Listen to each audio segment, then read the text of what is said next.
I'm Clever Ghoul, but you can call me Nikki.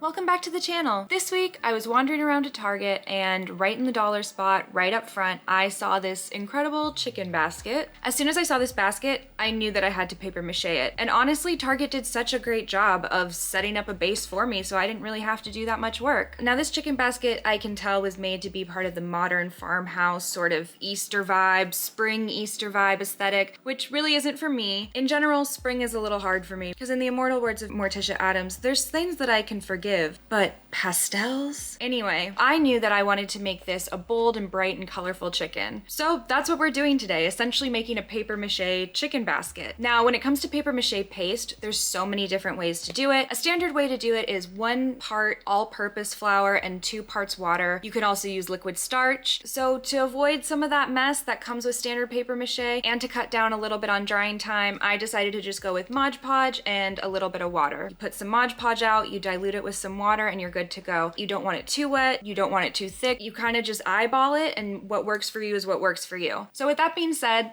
let's get into it. The first thing I did was take some foil and stuff it into the head of the chicken so that it would retain its shape and not fall kind of flat as the paper macheing process went on. And then from there, I decided I needed to make a base all the way around the chicken, both interior and exterior. So I took hot glue and some craft paper and went around and just glued strips down all over the entire chicken so that it had a flat base ready to go for paper mache. For the first layer of paper mache, I would take strips of newspaper, dip it in the water Mod Podge mix that I just made, and smooth it on. Now you can use a brush here. In fact, that's probably easier for most people. But for me personally, I like to smooth it on with my fingers. I like being able to manipulate the paper more. There's something about the dexterity in your hands that just, for me personally, is better than a brush. But please use a brush at home if you're not into this method and if you don't want glue all over your hands. I continued this first layer all the way around just with newspaper. I did both the exterior and interior of the bottom of the basket as well, just so it had a little bit extra stability. I didn't really focus too much on the inside of the basket for the rest of this project, but I did for this just one little layer. Once this first layer was done, I let it sit for several hours and then I moved on to the second layer. I only ended up doing 2 layers for this project. The second layer again being with the craft paper because it's thick and has stability. If you're using a thinner paper, you might want to go for 3 layers of paper, but for me, 2 was just fine. I let that dry overnight and the next morning it looked like this. Now, before I started painting, I did sketch out my idea on my iPad. I knew I wanted it to have flowers. I knew I wanted it to have some funky lines. I knew I wanted it to be bold and colorful. So I went with my favorite color combo of pink and red and added in some blue and some yellowy, orangey details throughout. So first I started by painting the entire chicken pink. It took about 3 or 4 coats total to really get a solid base. And I was definitely blow drying it in between layers because I didn't want to have to wait for paint to dry all day. Next, I took a colored pencil and mapped out the zigzag of the neck before going in with the red paint. This took about 2 or 3 coats total to get the really bright, bold red that I wanted. Once the head was done, I took the same colored pencil and I went around and started to map out where I wanted all the flowers to be. And then again, I went in with a red paint and filled in those flowers. I think this also took about 3 coats of paint total. And I definitely used the blow dryer again to speed up the drying time. From there, I pulled out the light orange acrylic paint and added in the beak. And then I took out the royal blue and added in the zigzag along the neck.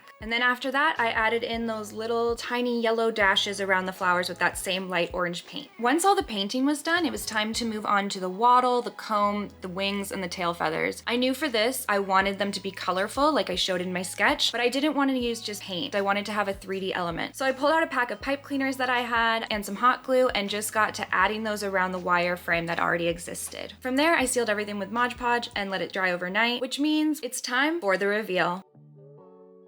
Ta-da! Here it is. I am so happy with how this turned out. It looks just like the sketch. I love all the bold graphic detail and the colorful pipe cleaner element that just adds so much fun and texture to this whole thing. And overall, I'm really pleased that this basically just cost me $5 to make since I had all the supplies. Now, the real question is, what am I gonna use this chicken for? Obviously, it could be used as an Easter basket, but it could also be used to hold fake flowers or to hold paintbrushes or pens, and I think she's gonna end up being a caddy for my brushes because I just think it would be so fun to have paintbrushes coming out of this cuckoo chicken. I don't know. Anyway, if you were gonna make this at home, how would you dress up your chicken? Would you make it more of a standard chicken? What do chickens look like? Personally, I was debating between doing this floral pattern, which was the first idea that really took hold in my head, so I had to do it. I was also thinking about doing more of a celestial-based chicken, still with bright, bold colors, but maybe a little differently. So if you were gonna make this at home, what would you do? Would you make it fun and funky like I did? Would you go for more of a traditional look? I would love to hear your ideas, so let me know in the comments. Thank you so much for watching. Don't forget to like, comment, and subscribe, and I'll see you next week. Bye!